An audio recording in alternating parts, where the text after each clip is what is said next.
Okay, we're on the second stage of the final rinse. About to do the high level water. So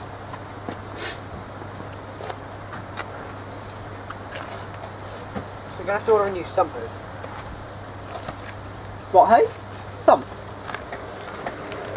Is that why it's leaking here or something? It's leaking from the front. Oh dear. You have to tape the sump hose up with parking, you said. Oh.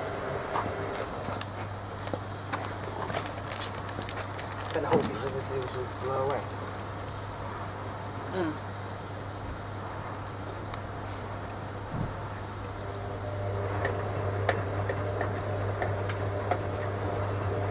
We've got a table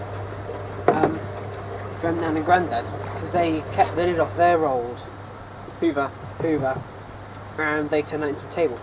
Oh. Probably use that for having a lunch outside. Yeah, so. You just got the lid, legs, 4 legs that screw on. That's about it.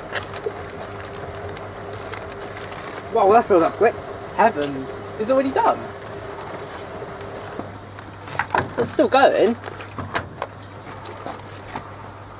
This is kind of like, reminds me of one that, it's like the Hoover Electron, some from A3110 that I remember user filmed. Stop filling. Hallelujah. We've got a nice high water level up to here. Yep.